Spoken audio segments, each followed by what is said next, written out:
Welcome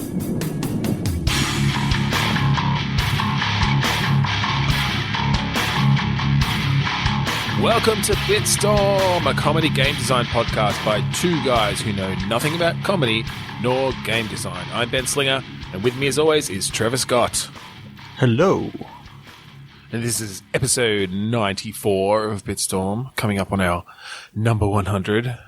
That we will record at PAX.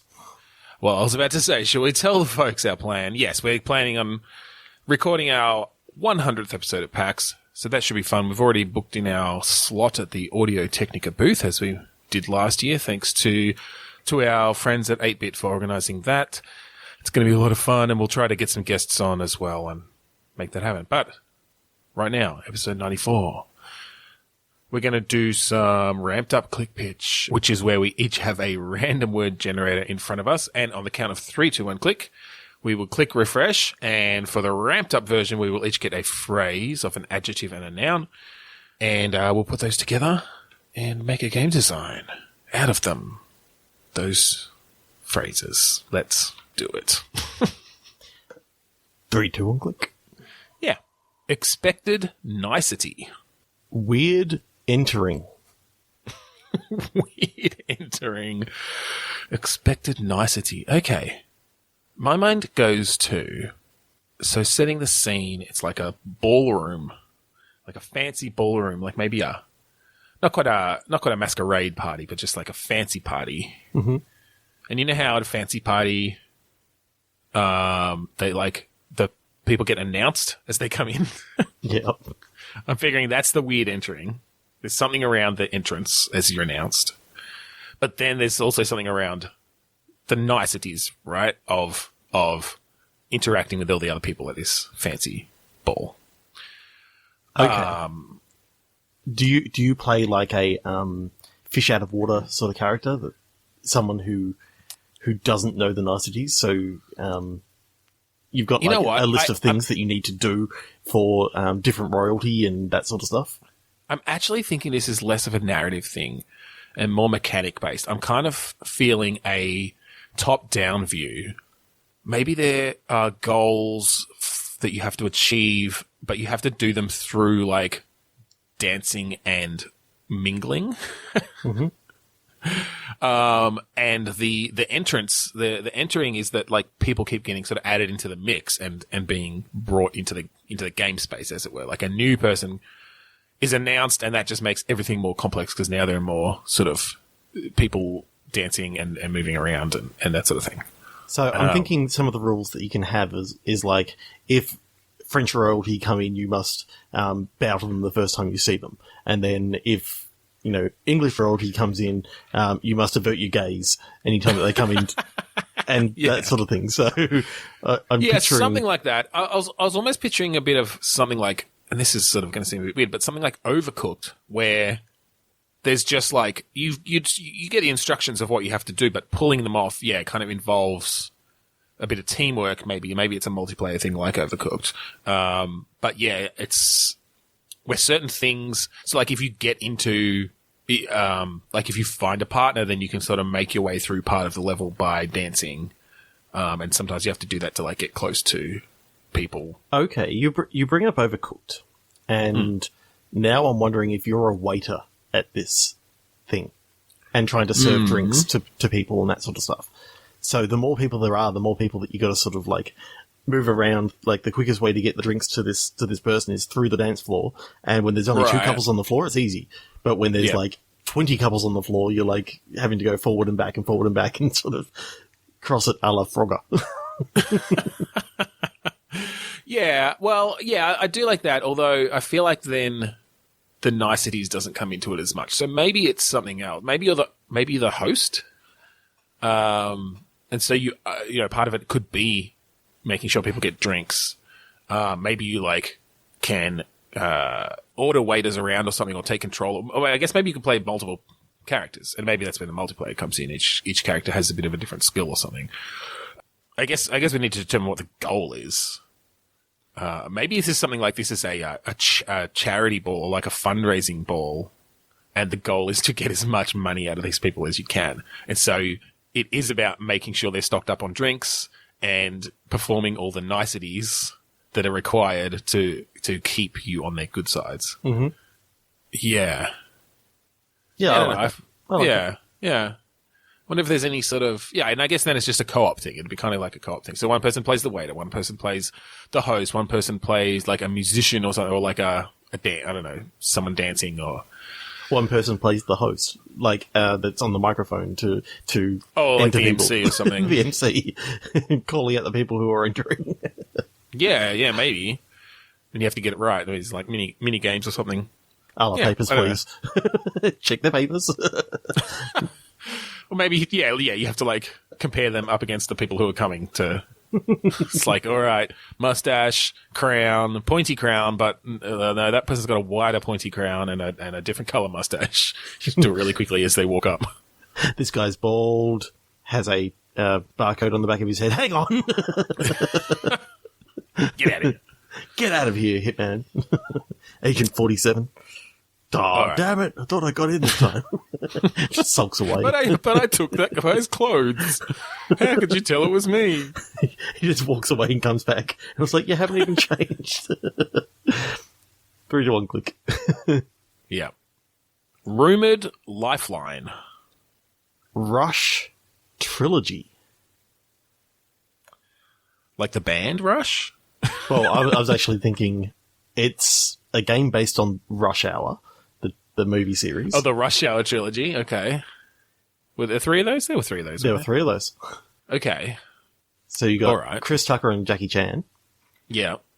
Yeah. I'm sort of picturing... Mismatched cops. So where's this rumored lifeline coming in? Good question.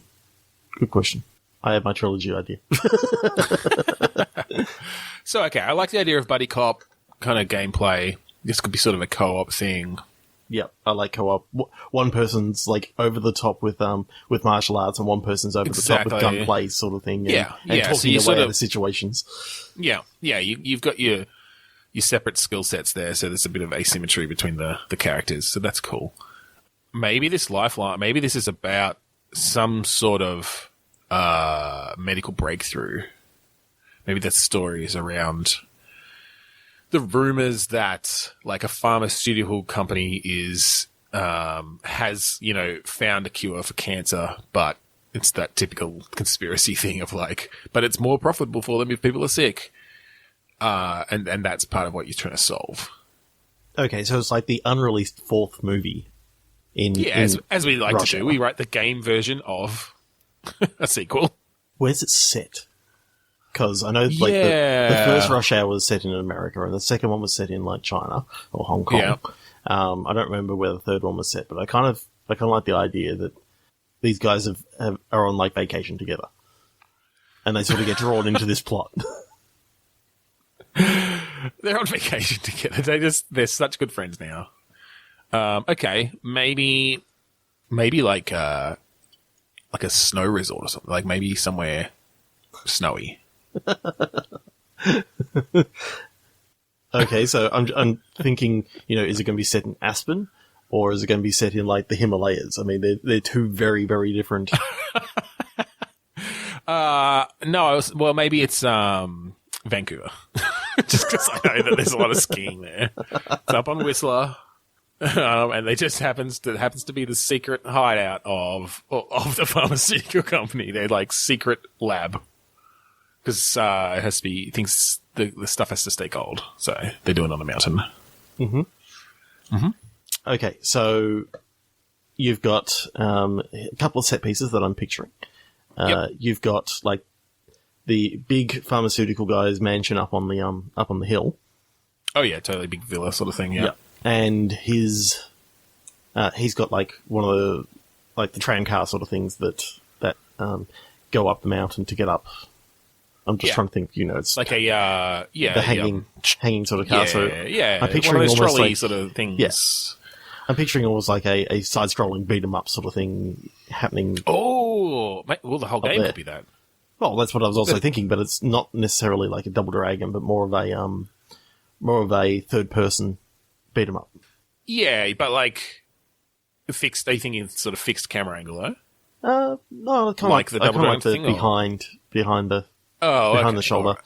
beat 'em up. So just, alright, so it's, okay. A Devil May Cry Yeah. sort of. Yeah, alright. Well, and that's interesting too, because, Devil May Cry has obviously the martial arts and the gunplay, but I like this idea of They're splitting separate. them up so that you can do those same sort of combos where Chris Tucker is like juggling them with his guns. Like, it could be that sort of over the top kind of thing.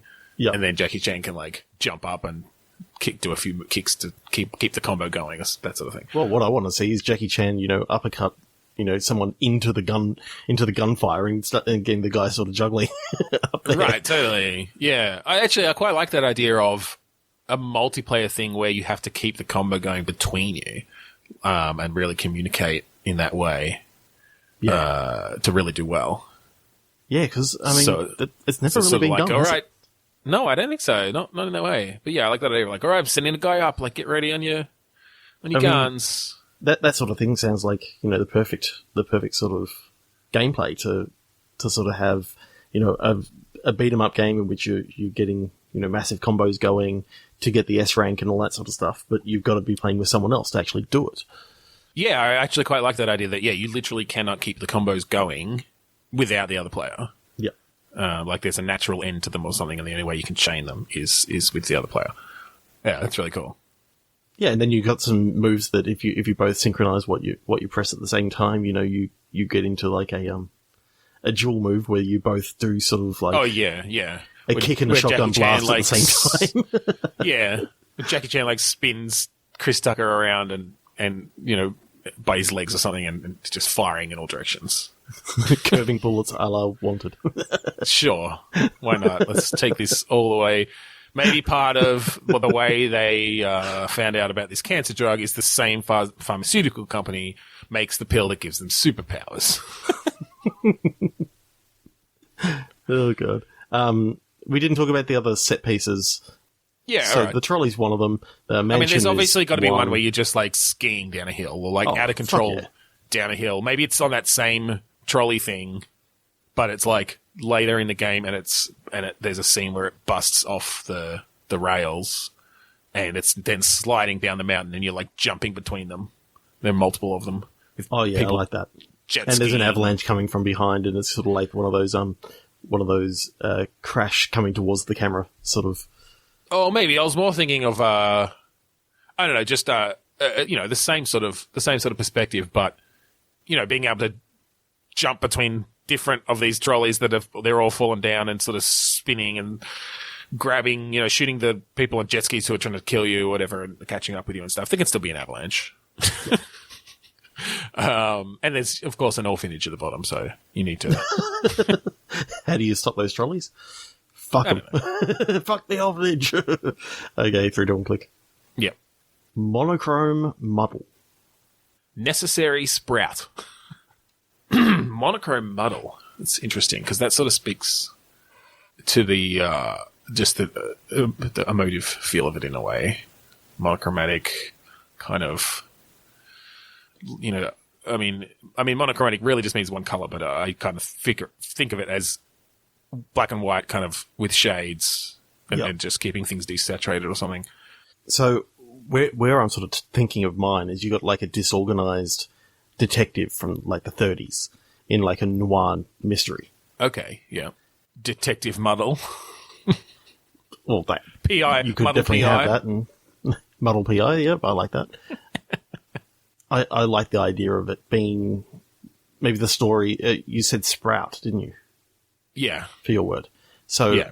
what I think is you start off the game and the dame enters my office and she's quested me, or she's tasked me with going to her ex-husband's place and picking up this potted plant that she says is dear to her. And it sort of just, it starts from there. All right. I like that. Muddle P.I. And Whole thing is in black and white. The femme fatale comes in, and that's your mission. So it's like her ex-husband, but he's holding onto the plant out of spite. Yeah. And so the plant basically kind of becomes the MacGuffin of the whole thing, maybe? Yeah. All right. Well, let's kick that can down the road a bit more and figure out sort of some Some of the of the other story beats and characters. stuff. Yeah, so I love the idea of, I guess there's like the police chief who, and obviously like Muddle's a PI, but maybe he used to be a cop. Maybe, you know, there's the classic thing of he got Classic kicked cliche out. that He he kicked got- out of yeah, the police force or something. But he's always interfering in the police investigations. So you know, there's the police chief just like, Muddle, get out of here, Muddle. I just like the name Muddle. Yeah. For this, it's just perfect. But I guess he wouldn't come into it yet because there's not really a crime at this point. No. So what happens when Muddle goes to scope out this place? Because obviously he doesn't just walk in the front door. Well, I think he walks, you know, he knocks on the door and the door just swings open and he sees a body. Like, basically, it's the body of the ex-husband. Of the ex-husband, yep. And, The plant's gone. all you see on the floor is like, dirt and there's a couple of footprints. And like a leaf or something. And like a Maybe leaf. you can, yeah. And so this starts off the whole thing that, you know, someone's come in and stolen this plant. Yep. Yeah, okay. And then maybe it kind of cuts then to like, When the police are there. now the police are there and yeah, you know, Muddle's reported it because he's a good citizen. But of course the police chief's like suspicious. Suspects Like, him now. you always seem to be in the middle of this Muddle. Double entendre of you always seem to be mixed up in these things. Exactly. Yeah. Yeah, and so, but I Muddle pocketed the leaf. He doesn't tell the police about the leaf. Yeah, because I think this is a point and click adventure game where if it's not nailed down, you pick it up. But the thing is, by picking up the leaf, you've now, you know, tampered with the crime scene, and so you don't want to tell the chief about it. And Yeah, well, and I think it's just Muddle's the one who wants to solve this now, right? Like, he's still on the mission to get this plant. Like, he's getting paid. it's the only way he's getting paid. It's the only way he's getting paid is to get this plant, and he knows that it'll become evidence now. Particularly because they took it. It's part of the investigation. And so the police know that something was taken, perhaps, but you basically Muddle now is ahead of the cops to a certain degree because he's got the information that there was a plant that was dear to, you know, that is valuable for some reason. And he's got this leaf as a first clue. So, you know, there's probably maybe he's got like a wacky scientist friend who he can go to sort of get some info on this leaf. You know, basically a nerd, but in the 30s. I so want him like playing with valves and all this sort of stuff. Yeah. Sort of, Just he's like created vacuum tubes. a These rudimentary amazing like things. computer system that's been created, and it's like the least high tech thing that you can sort of think of. It's Oh, like, yeah, got a yeah, ticker totally. tape and all this sort of stuff. Yeah, for sure. And so, yeah, I like that. Let's make that a woman just to break stereotype. Yep. Beverly. Sure. Yep. Beverly. Sounds good.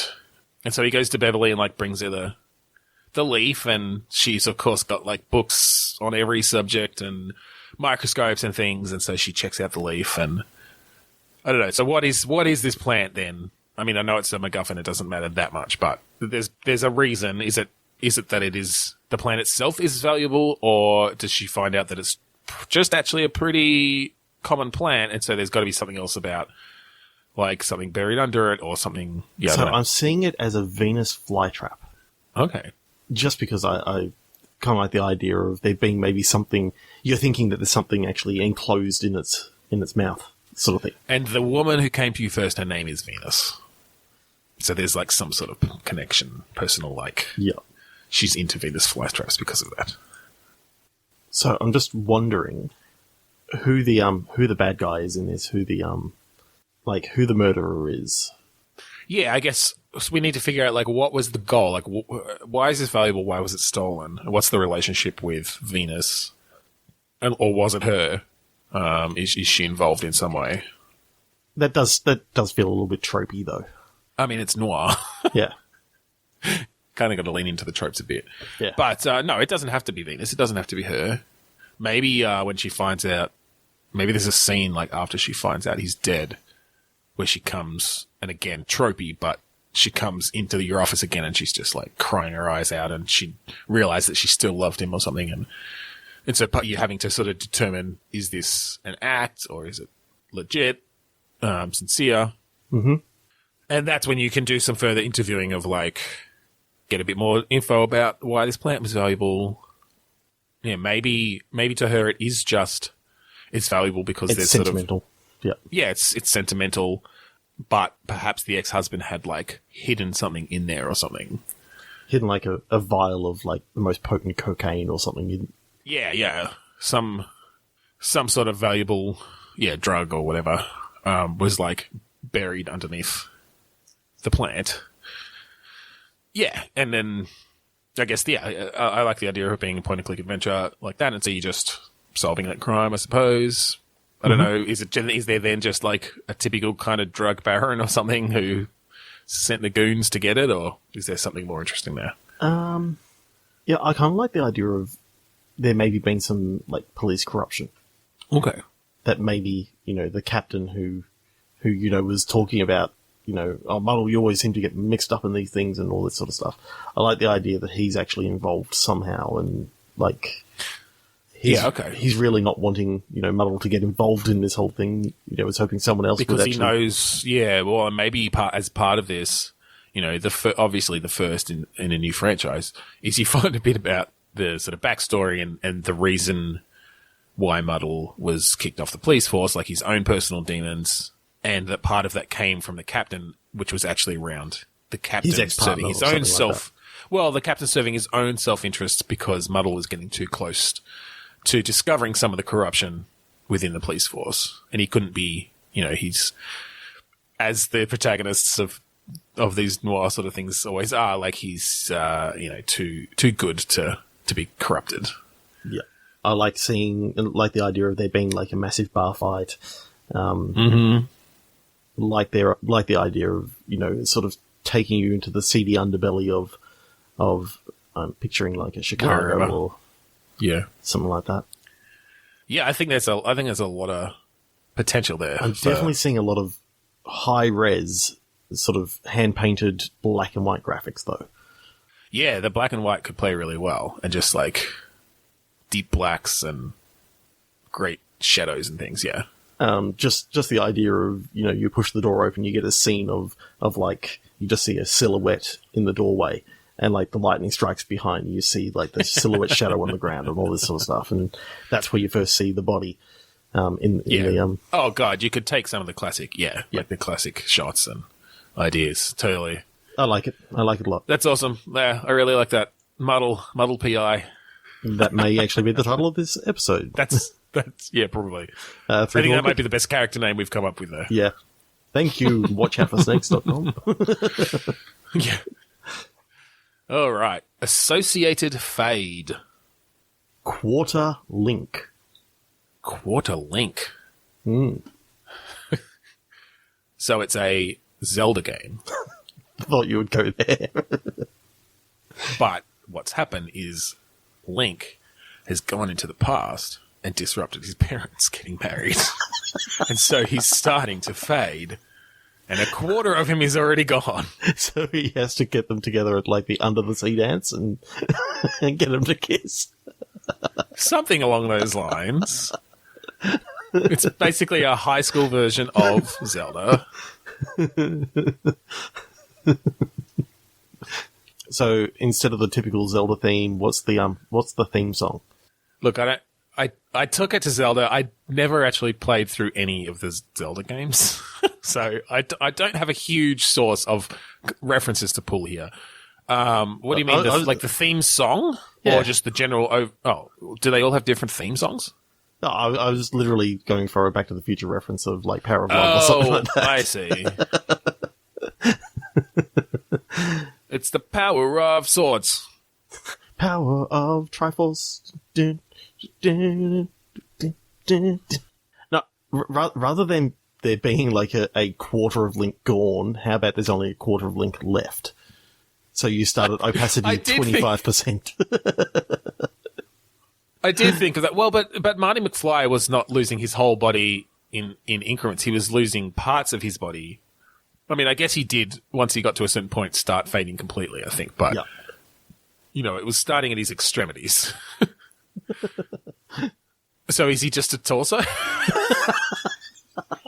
Just rolling around. It's just Link rolling around as a torso. For whatever reason, nobody addresses it. I mean, they always reimagine Link and all the characters and stuff. Maybe they all started as just torsos, and he's just a torso with a chunk out of him.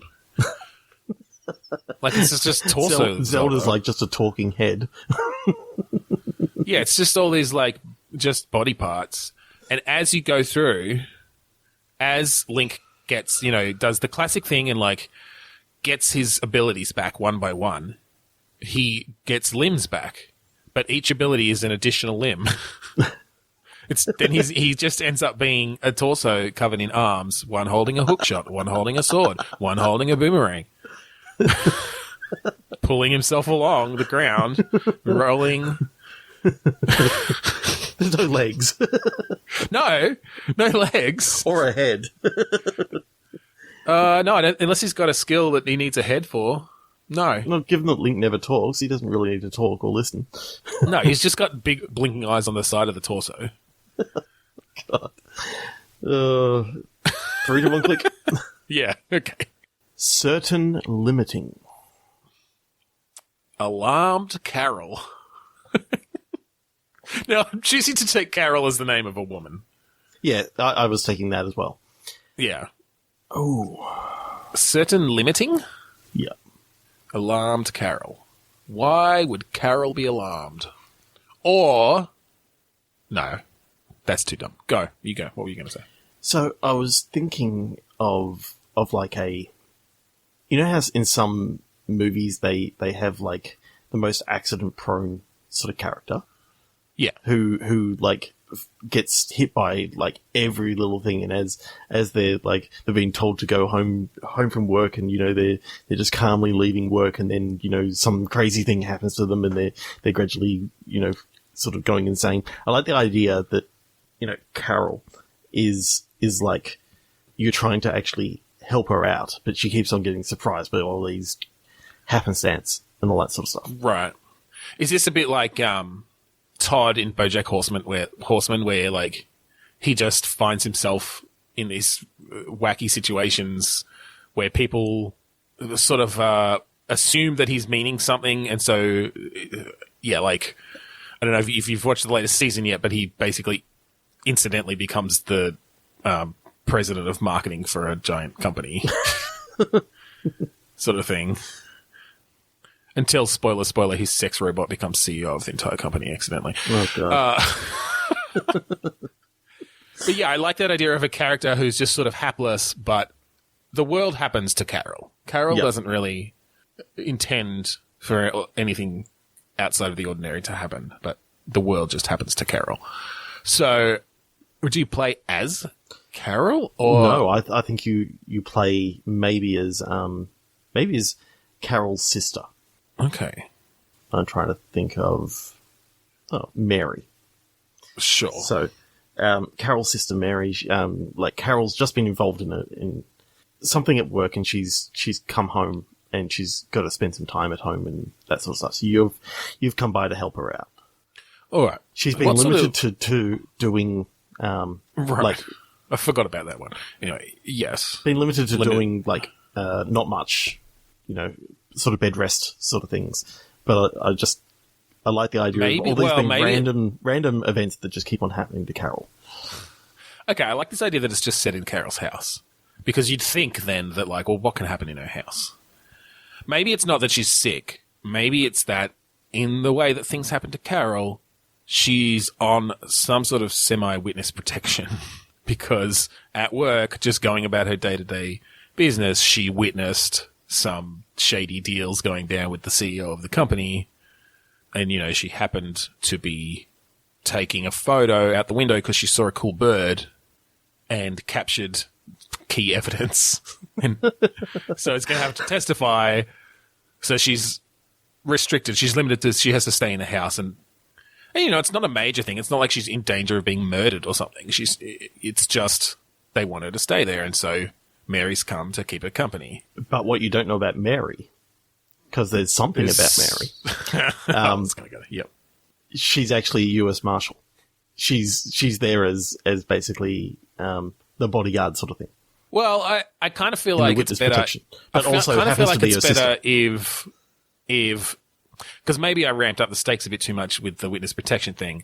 I was just really looking for a reason for it to be in the house because I like the idea that she's just trying to live her life normally. Yep. And shit just keeps happening. Oh, but, and I kind of feel like Mary should be surprised along with it.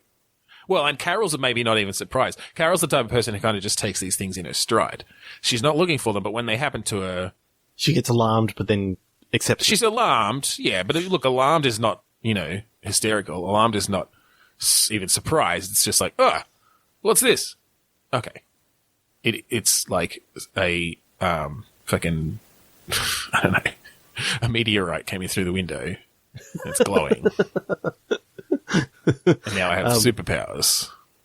Okay, so you're taking away my idea of like Mary being a US Marshal. But there's got look, she can maybe be she can maybe be she could be in law enforcement. She could be a cop. And that's just she happens to be a cop. And so, she's there to sort of, she is worried about Carol a bit. But yeah, throughout the course of this game, she's just like, what the fuck is going on? And Carol's just like, what? Like, isn't this how everyone lives their life with weird, wacky stuff happening all the time? She doesn't even realize that it's not normal. I so like the idea of like, Mary comes in the first time and, Mary goes to, give her a big hug. And she hits something, and then like this big Rube Goldberg-esque thing happens in which she sort of steps aside from her sister, and like an axe goes in between them. Well, maybe not an axe, but like a light fixture falls or something. Yeah, but it's because I think that's the thing. It's that like these things are always happening to Carol, but she never gets hurt by them. Like she's also a little bit of a Mr. Magoo kind of situation where she is actually incredibly lucky at the same time as all these incredibly unlucky things going on around her. Yeah. She's basically just an element of chaos in the world. I mean, where my mind just went for like the end game, it turns out, I don't know whether you like me going down this path, but all right. Did you ever see the movie series Final Destination? Yes, not all of them. I'm aware.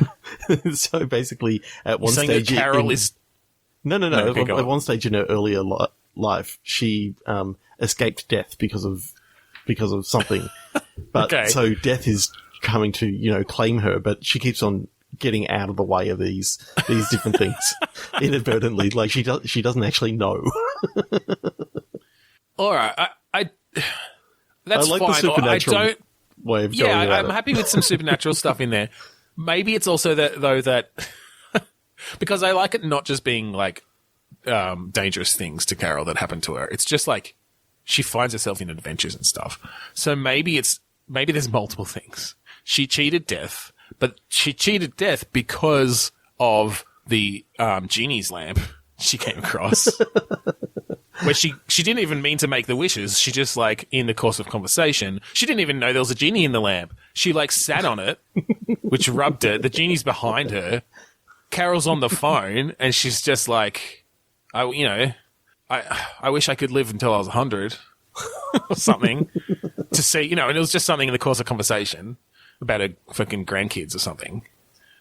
But that meant the death that's been trying to claim her this whole time and failing.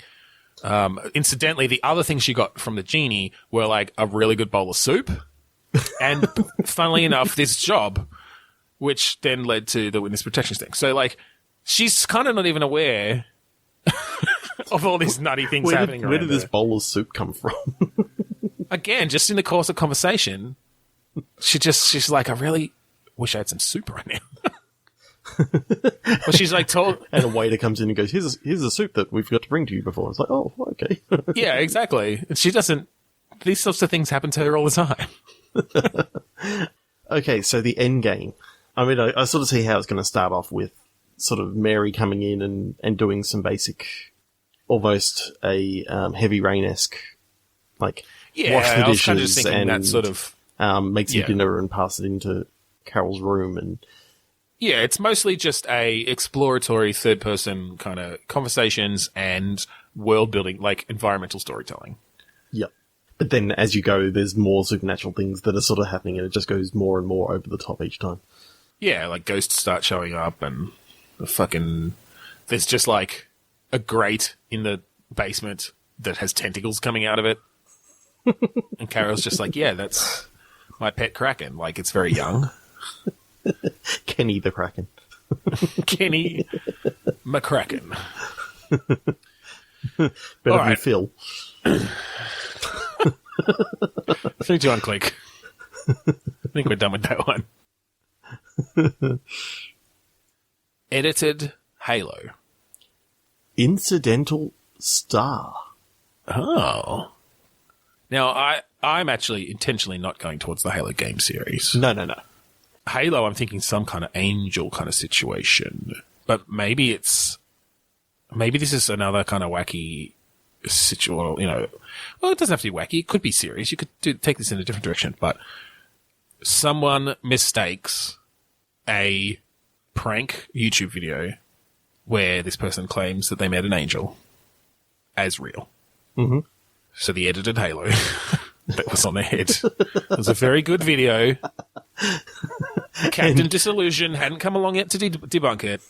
And this person... and there's like 40,000 people going, it doesn't look real.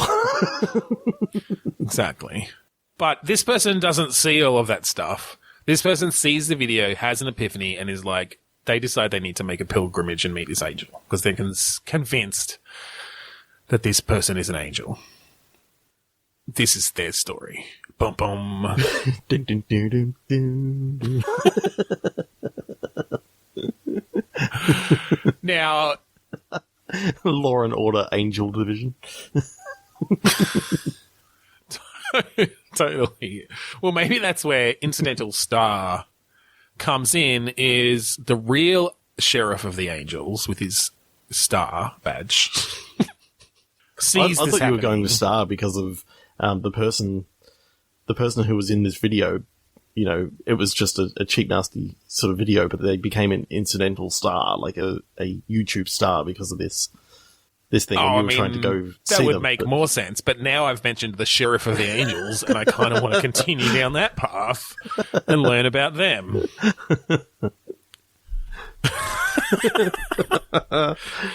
Maybe you play as the sheriff of the angels. Oh, God. I don't know. This isn't going anywhere. I just like the idea of the shiny badge on the sheriff with his wings and his halo, his badge. Oh, God. 3, 2, 1, click. I got nothing else for that. Constitutional twist. Indeterminate bookshelf. Ooh. So this is obviously some sort of political thriller. Yeah, and I'm seeing it as like set in like the National Library. Okay. In the Constitution section. Oh, all right. I've got something that brings all these 4 words together and doesn't give us anything else, but I just like the way it all fits together. Is that in the National Library, in the section on political law, if you twist the book version of the Constitution, then the bookshelf opens and there's a secret passageway. Yeah, well, that's where I was sort of going with it. Well, good, because we're on the same page. Yeah. So I think this could be a little bit of an Illuminati sort of story, in that you're just a librarian at the National Library. It's your first day. Okay.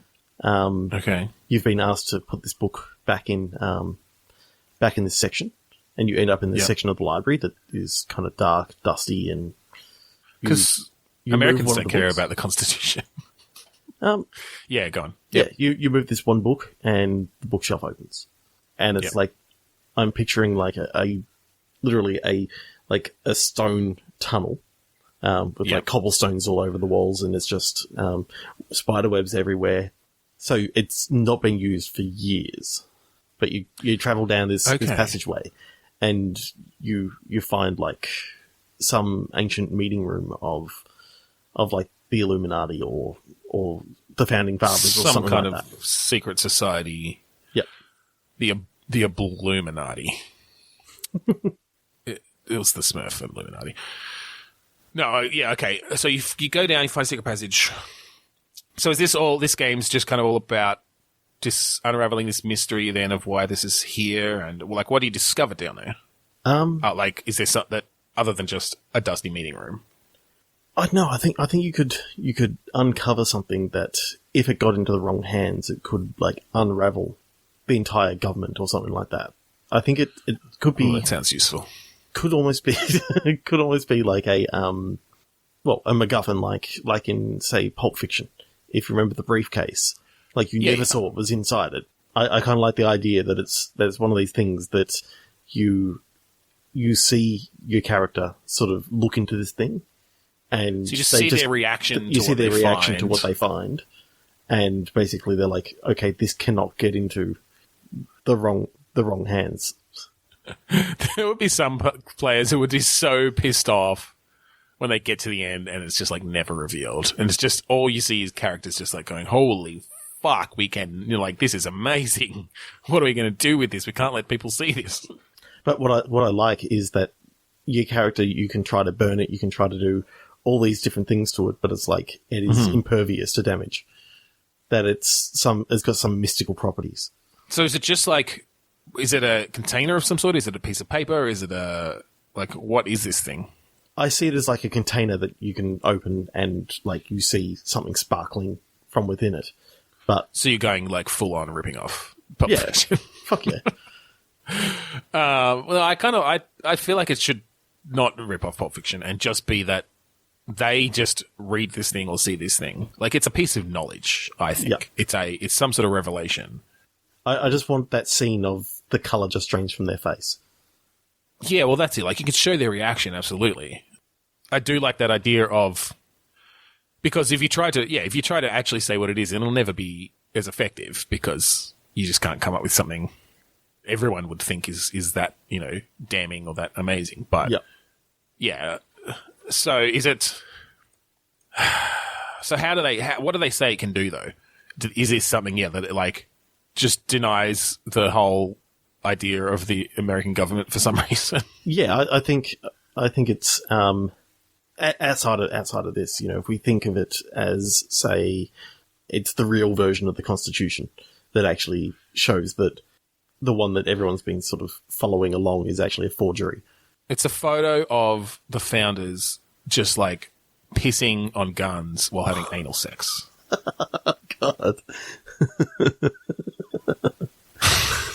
It turns out that I don't know, 2 of the Founding Fathers were in a relationship and burning a Bible. No, I think you can't really say what it is. Well, exactly. You can't say what it is because we will be killed if like the actual thing comes out. But I then like the fact that it's a race against time to sort of get it to the right people, because I think when you entered this sort of place, you get put on like a Men in Black sort of team's radar. So now you're in trouble. Okay. So they've always known, and it's always been hidden in this place. And they thought it was the most secure because this particular section of the library is the most boringest section, and no one will ever go into it. Security by obscurity. Exactly. Okay, and so what sort of game is this? Like, gameplay-wise? What do you do? What do you do on a second-by-second basis? What do you do?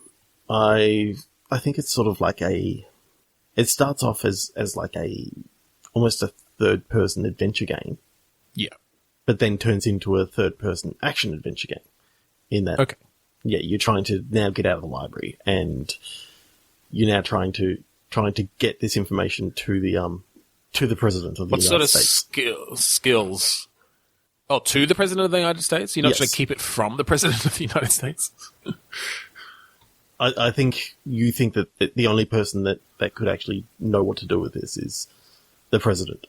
I like the idea that you trust in them that much. That like this character. speaks the whole time as if this president is a grand president, like a very respectful person and will know exactly what to do. And then you get to the end when you finally get this to the president, and it's like the chair spins around and it's Trump, and it's just like, this guy was a fucking Make America Great Again librarian the whole time. It could be set back in the 90s. Giving it to Bill Clinton. Turns Maybe around it's just... What the fuck? Turns around and it's the sausage. I don't know. It's just a random president or inanimate object. Every time you get to the end. Like, you were allowed to do a callback before, so I did a callback. I know. All right, let's do one more. Yeah.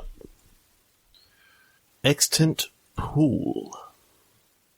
Fuzzy combustion.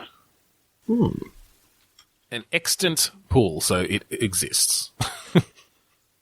As opposed to sometimes when it doesn't exist, though. Like, so maybe there's some question around this pool existing. Okay. So the pool that they're talking about is the Fountain of Youth. Okay. Yep. Mm-hmm. And it's extant? Yes, it We exists. find out that it exists? Yes. All right. What was your words again? Fuzzy combustion. Fuzzy combustion. That's the name of the hero. I kind of like the idea that your character has been passed down like this information from his grandfather, and he was passed down the information from his grandfather before him, and it's then sort of like almost like an Indiana Jones style adventure, or a Goonies sort of adventure. Yeah. That Fuzzy Combustion and his friends. Yeah. Go to finally track down the Fountain of Youth. Do they find out that actually his grandfather and his great-great-grandfather are the same person, and also is one of these friends? Because, like, every time he gets old, he just goes into the Fountain of Youth. Ooh. And I like that. Gets young again. Yeah, I like that. And so this time, yes, and when you thought your grandfather actually died... Or, twist. Okay. Every time that the grandfather drinks from the Fountain of Youth, he returns to an earlier time of his life where he doesn't, he basically passes the stuff down to himself. He is his own grandfather, as what he thinks. Do you get what I'm talking about? No. So in other words, the grandfather, whenever he drinks, he loses his memory, turns back into a baby, and gets brought up by, like, his own son. And that's why it skips a generation. It skips a generation because he grows up, has another son, tracks down the Fountain of Youth that his grandfather, had, and then becomes young again, and the whole cycle starts over again. But this time, he's looked early. But this time he's looked earlier. Like, usually he waits. All right, and so how does he find out each time about it? Is it just like he writes because he's got like journals and things?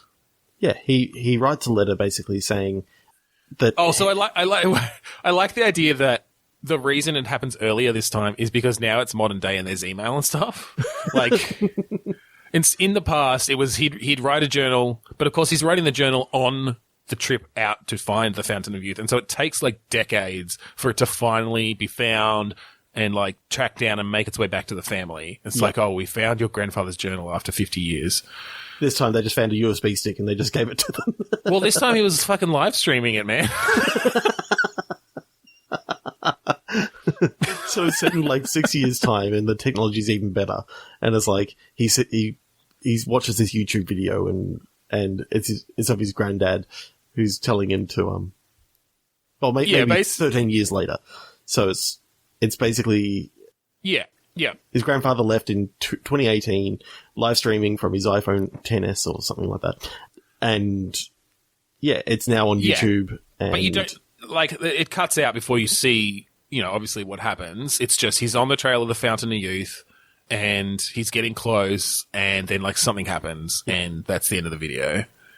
But he's also sent. So maybe there are some clues in the video that you figure out, and you get access to, his private FTP with all the rest of his journals and things and details of. Oh, and he's how got to get like there. scans of all the previous like grandfather's stuff. Yeah, exactly. Yeah. Ooh. And so you're just like, yep, Goonie style. Let's go find the Fountain of Youth, motherfuckers. Yeah, I kind of like the fact that he's got like a group of like. Got the nerdy guy, he's got like an older brother who comes along with, and it's almost exactly what the Goonies was, as in character wise. Yeah, with a bit more equality around gender and not so much like give the girls something to do. Yeah, I like that a lot. And so where is the Fountain of Youth? The Australian outback. Yeah, I was thinking of setting it in Australia. Yeah. But I don't know if it's set. I think the Fountain of Youth is in Australia. I don't know if this character is Australian. What? It's set in Tasmania, where time goes and stands still. No, I think it should be somewhere hazardous. Like, there's a joke there about Tasmania that I'm not going to attempt. Like, it's out in the desert kind of thing, like in some underground, caverns that happen to be under the Australian desert.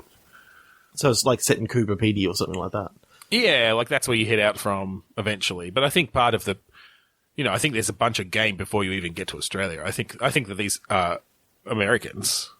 And so then you can have some interesting cultural stuff as they get to Australia. As they start learning about Australia, how there's not kangaroos everywhere, and that drop bears are real, and yeah, they're just like, it's in Australia. We'll just get there and hop a kangaroo, and they'll take us to the Fountain of Youth. Little did they know that this would be the adventure of a lifetime. Thanks for that. That's the tagline of the movie poster, is it? Yeah. They meet Kangaroo Jack. Oh God. And the ghost of Steve Irwin. Still with a stingray barb through his chest. Crikey. So I'm just wondering whether, I do like the idea of it being sort of like a Tomb Raider-esque adventure of how they run around and that sort of stuff. Yeah. But with some more, buddy kind of gameplay. Yeah, and having to sort of work through this mystery in a group. So you can play it either cooperatively in multiplayer, or you can actually control each of the characters individually.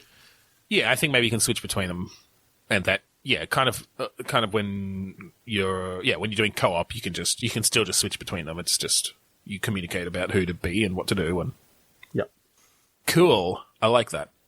So, I mean, does the Fountain of Youth just end up being beneath Ayers Rock? And there's a giant pirate ship down there? And there's a giant pirate ship. I was actually thinking of, I believe, underneath, the Australian desert, there's this massive underground cavern system. Is there really? In real life. Oh, that's cool. Well, that's convenient. Yeah. I'm trying to think that there's actually a name for it. Maybe it's that, so you know how in the Goonies they find Chunk. No, not Chunk. Chunk's the kid. They find Great Artesian Basin, it's called. Sloth. They find Sloth. Maybe the Sloth equivalent is Steve Irwin, and he's kind of been sort of damaged by the stingray bar, but he's actually still alive. And so you find him, and he helps you out, and he's got his classic catchphrase, "Cracky, you guys!" Oh, God. Oh, I think maybe we'll end it there on that horrible impression / joke pun thing. Yes. Yeah. Let's finish up this episode of Bitstorm. So, if you want to find us online, we're on Instagram. Why did I do that one first? Facebook and Twitter. We're Bitstormcast on all of those. We have a Podchaser page, which has all of our other stuff on there, like our Facebook group and YouTube. That Podchaser page is podchaser.com/bitstorm. You can rate and review us and do all sorts of cool shit on there. If you have an Apple device, you may want to use iTunes. I don't know why you would, but you could. We're on there. You can rate, review, and subscribe there. We've got a website, bitstormcast.com, that you can access that from our Podchaser site. You can check out the AGP and the Australasian Gaming Podcast Network. Check out the Facebook page or on Twitter. Just search for Australasian Gaming Podcast Network and you'll be fine. Finally, we'd like to thank Kurodust for the song Matt Defines off of the album Containment Failure. That's right. So, thank you again for joining us this week on Bitstorm. I'm Ben Slinger. I'm Trevor Scott. And you're always in the middle of this muddle.